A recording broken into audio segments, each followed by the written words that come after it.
Welcome to the Pittsburgh Dish. I'm your host, Doug Heilman.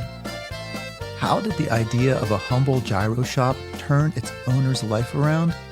We'll hear all about it, including its nearly 15 years of success, this week. Craving a breakfast biscuit that might change your life?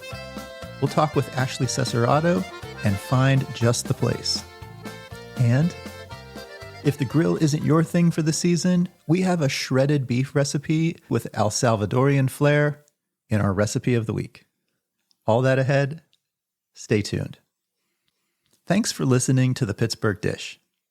You can help us to continue to share these great food stories by supporting our show. Just go to our website at www.pittsburghdish.com and click the support button. You can sign up at $3, $5, or $10 a month and cancel anytime. Thank you. Now on to the show. Hey, thanks so much for coming on to the show. Would you introduce yourself and what you have going on right now in the world of food? So my name is John Yianni King. Most people call me John, but my family calls me Yianni because that's the Greek side of my family.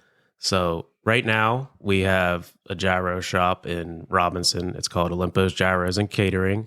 We also have a food truck. So we're doing a lot of, events for like graduation parties, business to business catering, lots of party catering for the summer. So, and then we have the brick and mortar store where we're doing lunch through dinner. So right now we're open Monday through Saturday. We're just making gyros and trying to do a lot of catering, I guess. I think what's really amazing, though, to me, John, is you all have been open for like 14 years. Yep. You kind of have this humble storefront. It has a McKees Rocks address. It's right along Steubenville Pike. I would have said you're in Robinson, which is sort of out towards where I live. But you've just been going strong for well over a decade, and you've got all these different sort of facets of the business. When you started, did you start out with the catering and the food truck in mind, or did those things kind of grow over time? It was always eventually going to be catering and the brick and mortar store. Mm-hmm. But once the food truck industry started to move into Pittsburgh, which was right around 2015, 2016, we started looking into it, talked to the health department, and we decided like this would be a good idea. The problem was finding a food truck that wasn't, $50,000-$60,000. It took a lot of research to find it. And, when we eventually found one that would work for us, we hopped on it. We actually found it on eBay, believe it or not. So this guy drove it up. He drove it up, I think, from Tennessee. And, it was kind of like sight unseen, but like I knew, okay, if this went wrong with it, like we could fix that. So we got it for a reasonable deal. And then we got the permit, which that was a little bit difficult. They were just kind of starting out. So they were kind of being real critical of food trucks and stuff. Mm-hmm. And now you see there's like so many food trucks. It's like it's like the West Coast. Right. Know? So timeline wise, the store, your storefront opened in 2010. Yeah. When did the food truck come along? We got the food truck in about 2016. All right. So you really had a couple years under your belt before you went into that. Yeah. Yeah. It started to just as like just the catering, we kind of figured out, what we needed to do to make gyros be good, but like be able to serve them to a lot of people. Yeah. You know what I mean? Because that was the initial hurdle is nobody's ever really done gyro catering in the Pittsburgh area. Not Mike and Tony's, not anybody really. Mm-hmm. So it took a lot of experimentation, and we found like the perfect stuff that works for catering for as far as equipment goes and keeping it warm and all that good stuff. So we evolved from just a brick and mortar store to catering, and then we went from catering to the food truck, and now we just do we do a lot of private catering for food truck events, and we do pull up events too for like we did the neighborhood tour when COVID was happening. Yes. Like we kind of had to evolve from that because we were only able to do takeout. So we got together with a lot of the neighborhoods in the Robinson area, and we would go to the neighborhood and basically serve the neighborhood. So kind of had to do that to survive, I think it was probably really an advantage to you that you had diversified, right? From just being a storefront, which I think you guys do a lot of takeout from the store as well. Yeah. But to have a mobile truck to be able to go out, do even more, especially probably because you couldn't do all of that big catering. Also, people weren't having those. There was no events. gathering. You were able to balance and flex. That's so critical, probably throughout the pandemic. You know, everyone thinks they know what a gyro is, but I want to talk a little bit about some of your specialties out of the shop. I know that you guys have a ton of different like tzatziki flavors and the feta fries I really like. Can you describe to our listeners, if they haven't come by or been to a catering event, what are some dishes or some items that you think are really unique to your shop? When we started, my whole concept was built around like doing it differently. You know what I mean? Taking like the traditional gyro that like your Greek uncle is used to eating and turning it on its head, making him upset about it probably because we're doing something that we shouldn't be doing traditionally. So I decided we were going to experiment and come up with some different tzatziki sauces after like months and months of like just testing out different ones, trying new recipes. We have our base recipe tzatziki sauce, which is more on the traditional line, but then we have a Haiti sauce, which is a spicy tzatziki sauce, which is pretty much what we became known for after so long.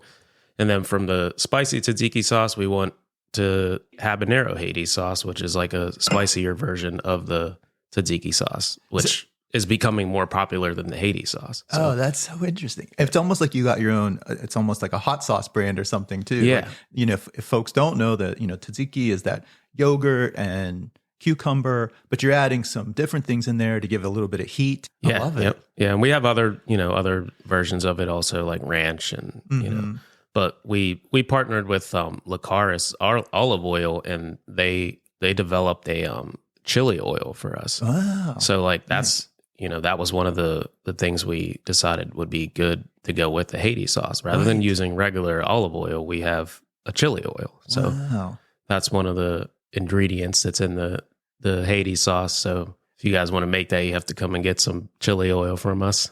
It's Licaris, you said? Licaris. Yeah. Are they Licaris. local?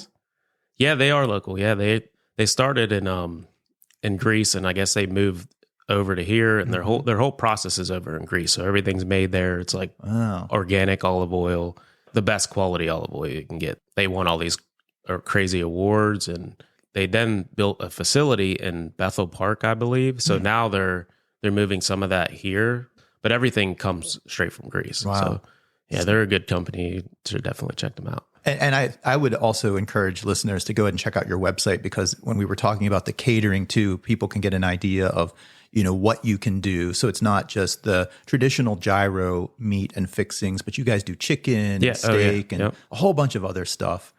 You did get me thinking when you were saying you were disrupting some tradition and probably making some uncle upset. Some papu. We have like a halloumi, like spicy halloumi gyro that's becoming more popular now. I love halloumi. Yeah, halloumi is good. Yeah. And then we have like a falafel one that's becoming popular.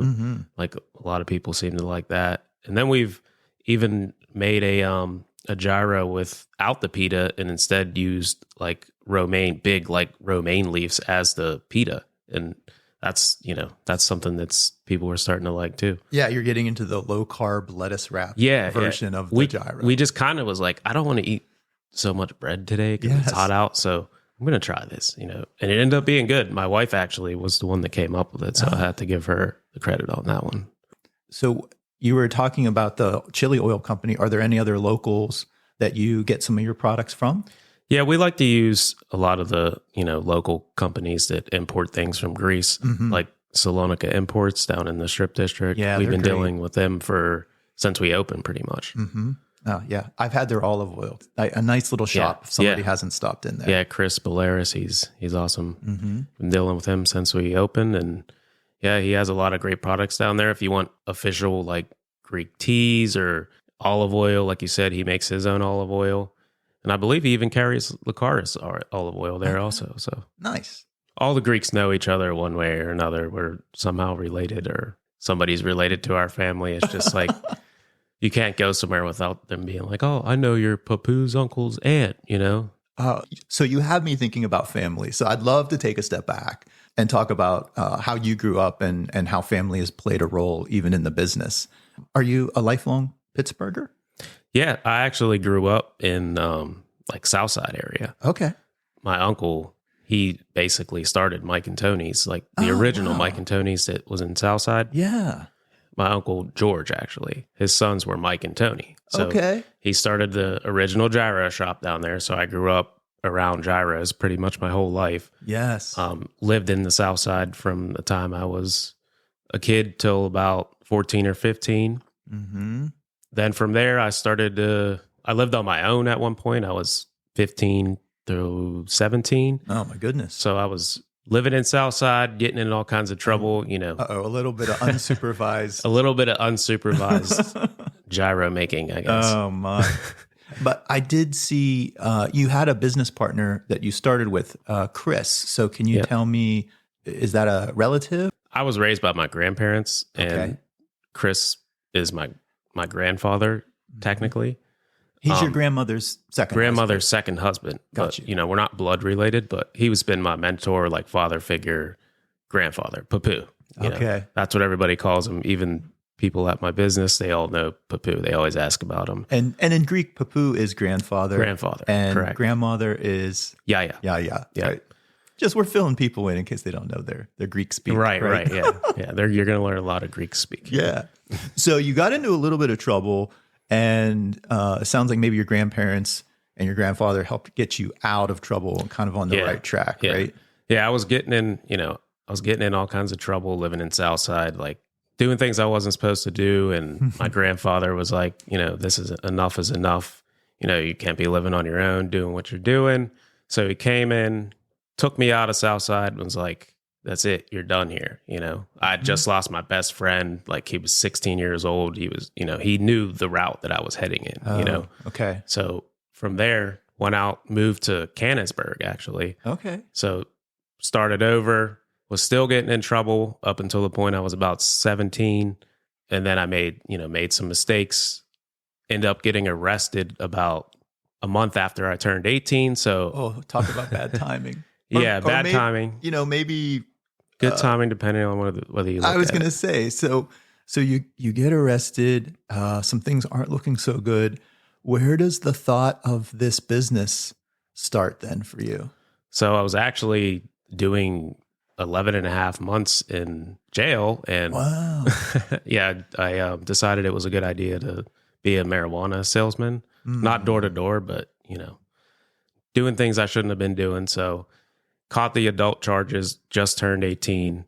So I did my time. And we should say too, I mean, the attitudes towards all of that was very different 14, 15 years ago than there is today. So yes. So completely different ball game. This was like big deal.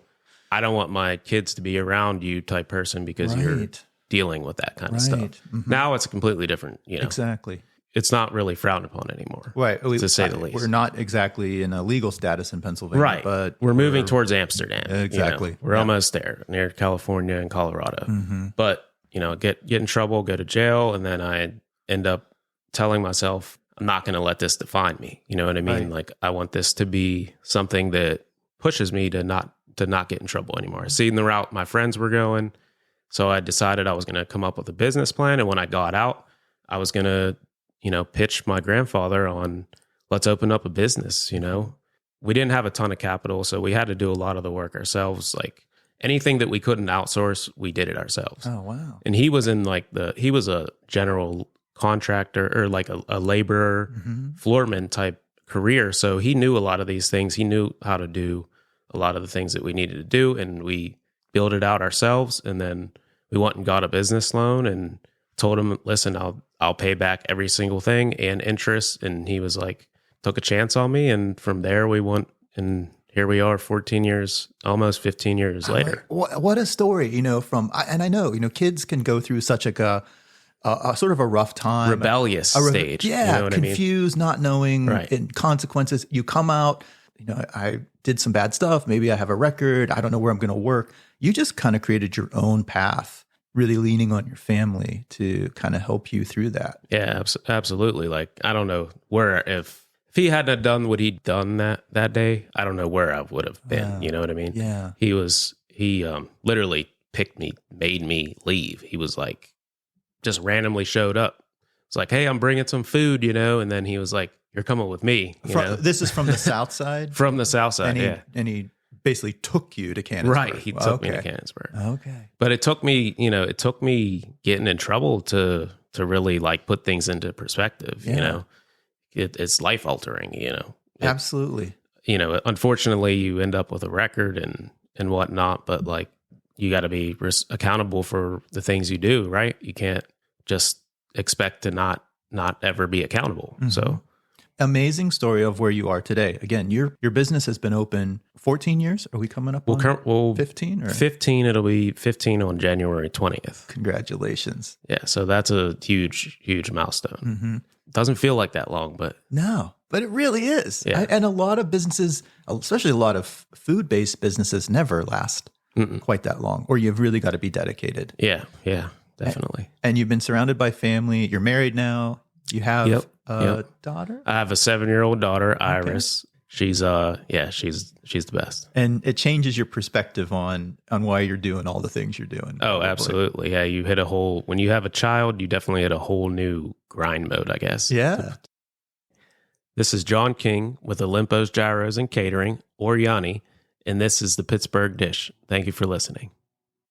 I would love to also take a step back and talk a little bit more about lessons you learned from beginning and opening the business. Yeah. Were there any, other aha moments or mentors when you started the shop or started the catering that if somebody else was now embarking on their own place or their own gig that you would want them to know?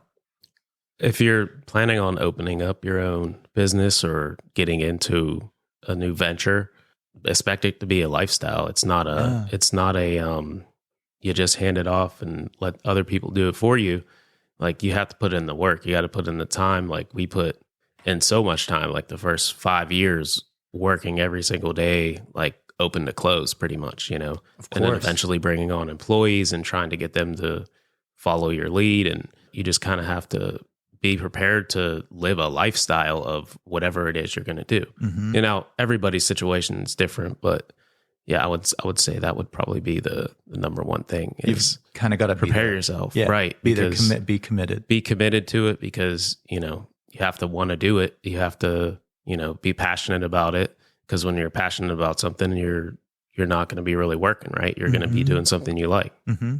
Once the shop got open, how long was it until you started the actual catering thing or figured that part out? Well, we started getting people like customers asking about, hey, can you like make food for a party? And, it just kind of went from making food for like smaller parties to like, okay, how do we do this on a larger scale for like bigger parties? Because we started getting people that wanted to do like weddings or, office people of 50 to 100 people, right? Corporate events. So trial and error, really, getting feedback, doing it for family, you know what I mean? Yeah. Getting family to, try stuff and then like offering them catering, even if it's just for free, just to kind of get the experience, right? Because there's no experience with like hands-on experience, right?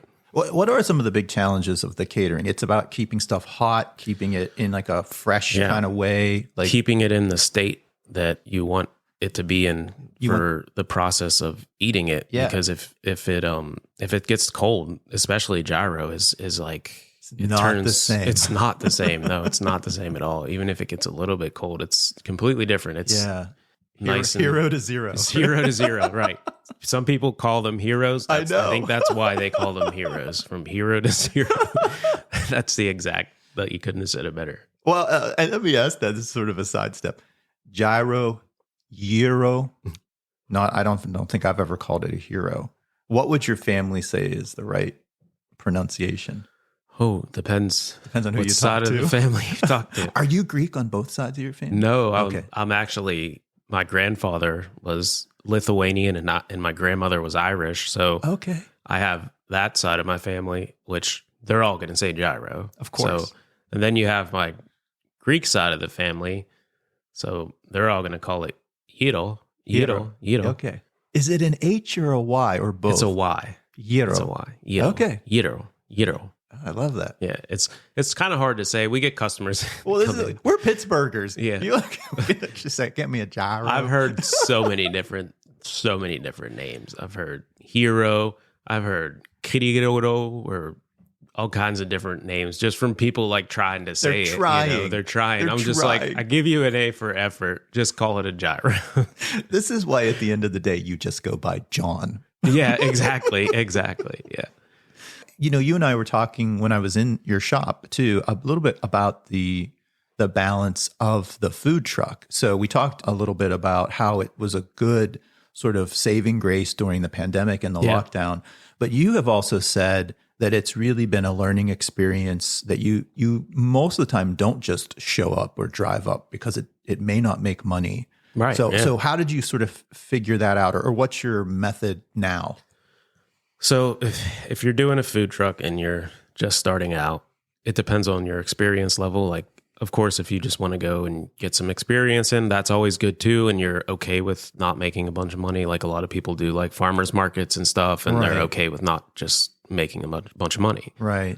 You want to make some money, that's why you're doing it. So the best way that we found out based off of trial and error is we lean towards more of the private like bookings where, they get a set amount of food and we come up with like a plan. Basically, we make sure that we have enough food for your event, and it's either a set price or a per person price. Mm-hmm. And, that's more along the lines of if we're dealing with like corporate customers that have a budget that they have to stay in mind with, and we have to kind of do a contract, and we make sure they have enough food, basically. It's almost like another extension of your catering.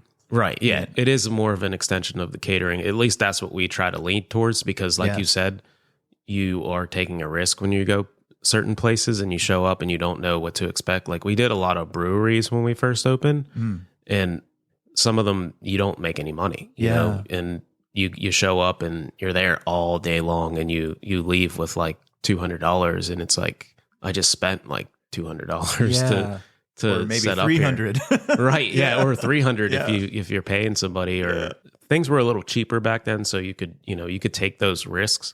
But now I think with everything being so expensive with inflation and, those type of mistakes you can't really afford to make, that could be something that makes or breaks you from doing future events, So we decided like to do a minimum amount. Like if we're going to show up somewhere and just sell food, we have to make whatever, 8, 9, 1,000. And if we don't hit that amount, then the host, whoever is hosting us there, will be responsible for whatever the difference is. Gotcha. So, and then we will share the sales with them. We're transparent with how much we make through our POS system, because there's no way around that. Most of the time we're taking just cards. So we share that information with the host. And then if we hit the mark, then we hit the mark. If it comes up short, then the host has to cover it. And you can really weed out a lot of the people that know how many people are going to show up and that are confident about that. Helps to keep them honest with their event. Right. It keeps them honest, or it tells you that they don't know. They're not sure. Right. And if they're not sure, then should you really take that chance? Right. Great thing to keep your eye on if you're doing that side for your business. One, I hate to waste food. I don't like to waste food. I didn't grow up, under terms where food was always available, you know. So wasting food is like a big deal to me. I don't like to waste anything. I try to recycle everything I can.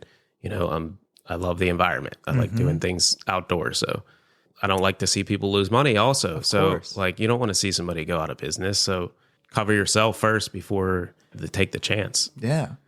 I'm going to jump us forward too. You just said something that reminded me of another chat we had. I know you like the outdoors and you like gardening. Yep. Can you tell me the story we talked about? Trying to bring some produce in, right? Like tomatoes and stuff. Like you're doing that in the shop. Yeah, absolutely. Like I'm definitely passionate about the outdoors. Like I love hunting, fishing, like just being outside. Like my daughter's the same way. Like just something that I like to do, care about it deeply. So gardening is obviously something you do outdoors. So I like to garden as much of the things that we can for the shop, which you're totally allowed to do. If in case you're curious, I've already reached out to the health department about that. You're allowed to grow your own produce. So like tomatoes, which can be super expensive. Yes. You can do this throughout the summer and have really excellent quality. Yeah, excellent quality tomatoes. Save a ton of money. A ton of money, yep. Now you have to have the space to do it, but you also don't have to have the space to do it because we have a hydroponics system that you can use a hydroponic system and you can grow them indoors. And too. You're doing this? Yeah, we have one right now. We've experimented with it for the past few months. And it seems to work out good. We've been doing it more along the lines with the lettuce because tomatoes are a little bit more difficult to grow in this type of hydroponic system. Sure. So we've been doing it more along the lines with the lettuce and trying to just grow the tomatoes like our garden outdoors. We have 50 or 60 tomato plants. We're trying to grow them upwards now. Yeah. Like we're experimenting with growing like the trestle version of the tomatoes just to get more out of them and make sure that they're a better quality. And tomatoes will keep growing if you like get them upward going, they'll keep going. Yeah. So we're trying to grow as much produce as we can, and the oregano too. We have we're experimenting with a spicy oregano. So used in so much stuff. Yeah, used in a lot of stuff. We use oregano in pretty much everything. I'm trying to think of where you can expand to. Maybe someday cucumbers and onion can come into some of that. Onion. We do onion too, but not so much. Just because onions it's difficult. Yeah, they're a little more difficult, like space wise, and they're not that expensive to just buy them. Right. So, and you're not going to notice the difference in taste. Yeah, It's not like a tomato. Wow, that onion is amazing. That's a great onion. Most people are like, leave that off. Yeah, like leave the onion off. I'm good on the onion. Especially our customers. A lot of our customers are people that are working, so they just care about their breath, I guess. They're going back to the office. Right. They don't want everybody smelling the onion breath. So okay. I would love to ask, John, you've been open for 14 years. You're doing a lot with the catering, from corporate events to weddings to probably this summer, some graduation parties. Yep. The food truck goes out when you make it work. What are some other goals for you, either this year or in the future with the business or maybe even just personal goals?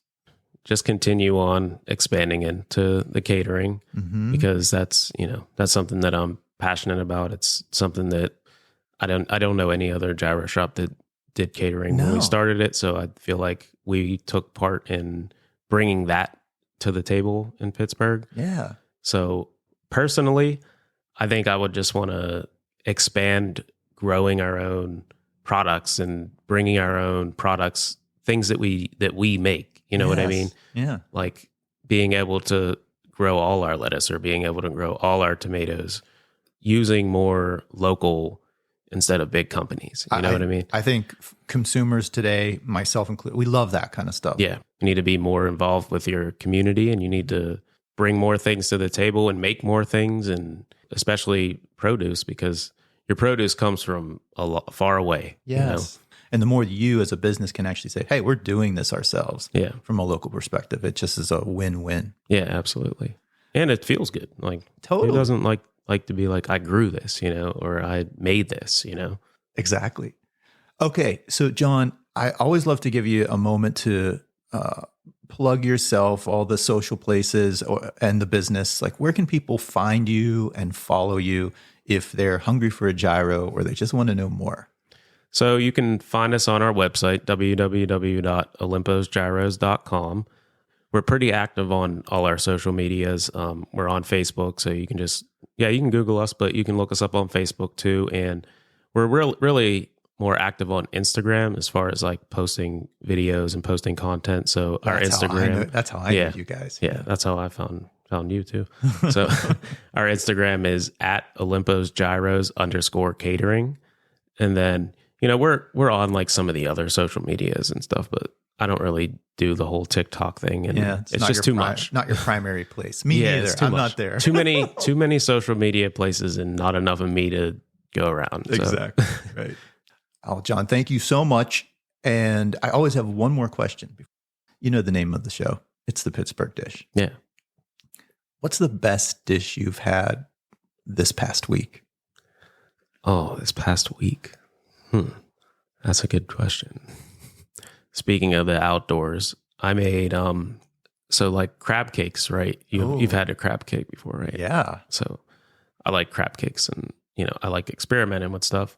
And I also like fishing. So I did a lot of trout fishing with my daughter over the course of April and May, and we have a lot of trout. So we have a freezer full of trout, and I decided I was going to make a trout version of crab cakes.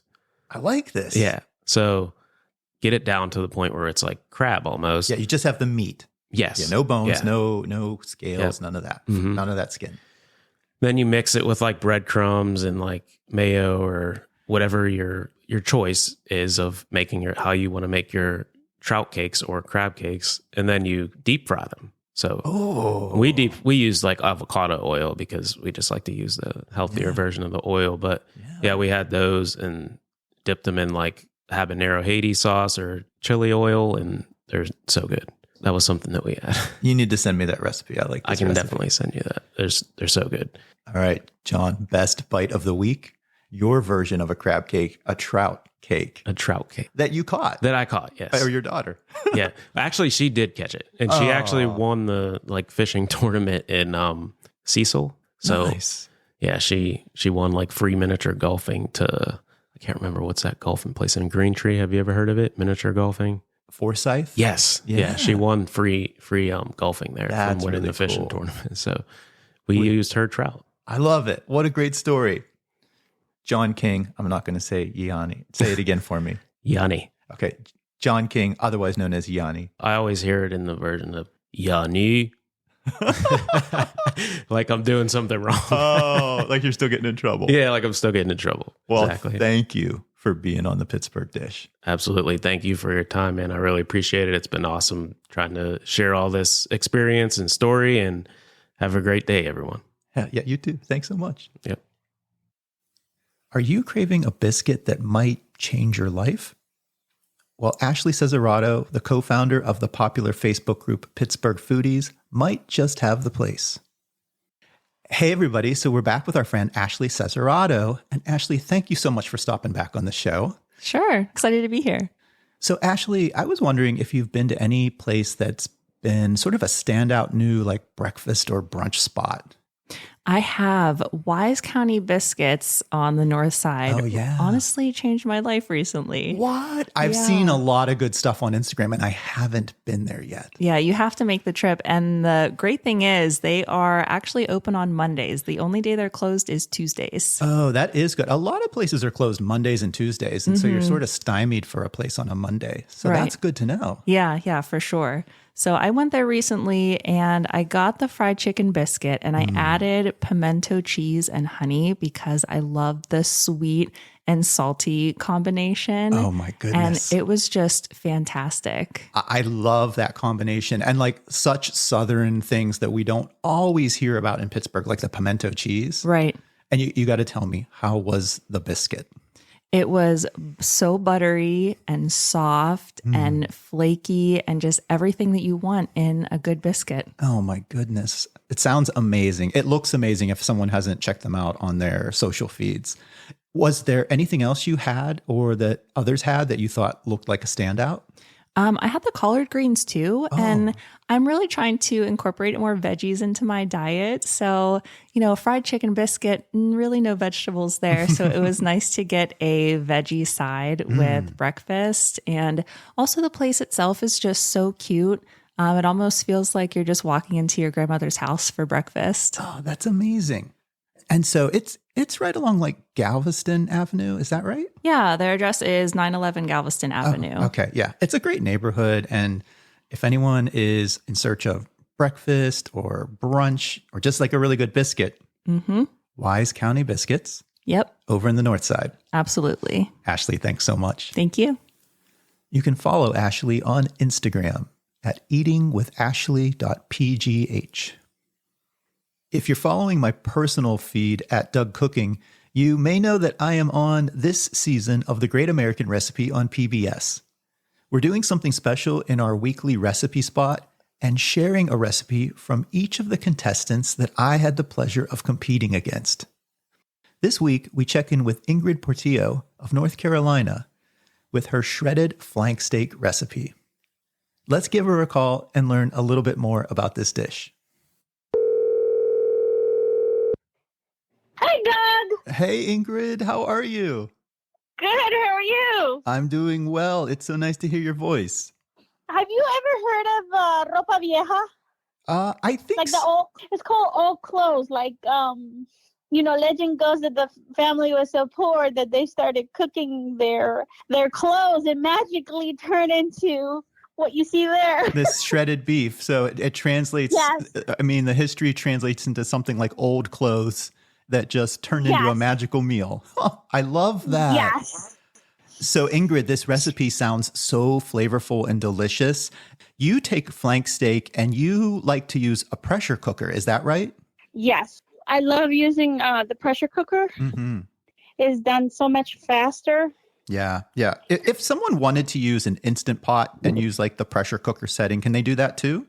Yes. All right. And it's your pressure cooker. yes. So, or your Instapots, and your equipment, right? Right. So whatever works for you, you could also do it on the stove or you could do it in the oven. Yeah. So if we do it in the oven, it just takes a little bit longer. I think for the pressure cooker, your recipe says it's about 45 minutes, but in the oven, it's more like an hour and a half, and you'd probably want to keep it covered. You're throwing in like some beef bouillon, red onions, garlic, bay leaf, cumin, and a couple cups of water. It goes for like 45 minutes under pressure, and then you rapid release the pressure. And then tell us, what do you do next?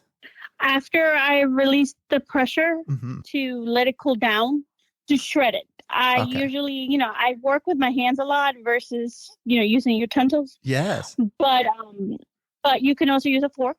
Yes. To, to shred it apart. Yeah, just a couple forks to shred it apart. Yes. The more I shred, the better. Yeah, it's a good I mean, it really does change the texture. And then we should talk about the sauce. So you're getting a sauce going with tomato, like diced tomatoes and red and green bell pepper and white onion, tomato paste, more beef broth. Are you doing that on the stovetop then? Yes. And so you get the sauce going, and then you put the shredded beef in the sauce for like 15 minutes covered, so it like absorbs all the flavors. Is that right? Yes, to give all that flavor from the broth, from that sauce, the tomatoes. You gotta give it time to all those flavors to dance in there. Yeah, I love it. And you know what I didn't mention is that you put a bunch of spices in yours, but you kind of listed on the recipe that the spices are to taste. So what are some spices that you like to add into the sauce as well? Yeah, I love cumin. That's like that is when it comes to any Central American dish, it has to have cumin. When you're making the sauce, you can add more of your favorite spices, or because I don't want to add a lot of spices into the pressure cooker because it get like a little the muddy. Spices can clog it. Yeah, and then you don't want the pressure cooker to blow up. Oh yeah, no. Yeah, so that's why I just added bay leaf and garlic, the big chunks there. Yes. So if you want to add any spices, you will add it when you're making the sauce. If you make it. Yeah, you have some things written down like rosemary, thyme, basil, oregano. Those are some other options for people depending on what their flavor profile is. Yes. All right. That's great. That's the beauty of home cooking. Yeah. You add your flavor to any recipe. I love that we share recipes because you may not have all the ingredients I have. Yeah. But you have your own and you make it your own. Yeah. You know your taste buds. Right. You may, and you also just might not like what somebody else does, but you can customize it. And then Ingrid, just to wrap up, you kind of gave me a couple serving suggestions. You serve this with a salad and over rice, but you said over carrot rice. So what you're doing is you're shredding up a carrot or two per cup of rice or so, cooking it the way the rice normally gets cooked, but it makes it a really nice yellow color. And then you're putting the shredded flank steak over top of that and some of the sauce. Is that right? Yes. All right. That sounds perfect. That sounds so delicious. Ingrid, thank you so much for the recipe. If people want to find and follow more of your cooking, where can they find you? You can find me on Instagram with Tia Ingrid Recetas Mixtas, and on TikTok by Tia Ingrid Recetas Mixtas. Tia means aunt in Spanish.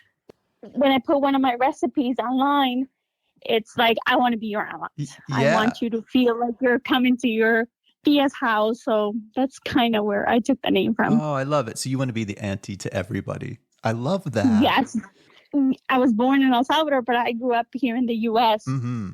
I feel like, it's mixta means mix. Yes. Like I'm a mixture of both cultures. Of course. And recetas means recipe. So I have mixed recipes of both cultures, not just the culture from the U.S., but in general, there are so many cultures. And I feel like I'm a mix of all those cultures here in the U.S. I love it. Ingrid, what we didn't mention is how you and I met. So people can also find you on season 3 of The Great American Recipe on PBS. Yes, that's where you're going to see us cooking there. Amazing stories from Doug. Yeah. And for all of our listeners, that's going to be airing Monday nights on PBS or on pbs.org and streaming on the PBS app. Ingrid, thanks so much for the recipe this week, and all the best with your own summer cooking. Yeah, thank you. You too. It's been amazing talking with you. You as well. Getting to share a little bit of my culture with you. Oh, all right. We'll talk soon. All right. Take care, Doug. All right. Bye-bye. Bye. That's our show for this week. We'd like to thank all of our guests and contributors, and to Kevin Selecki of Carnegie Accordion Company for providing the music to our show. We'll be back again next week with another fresh episode. Stay tuned.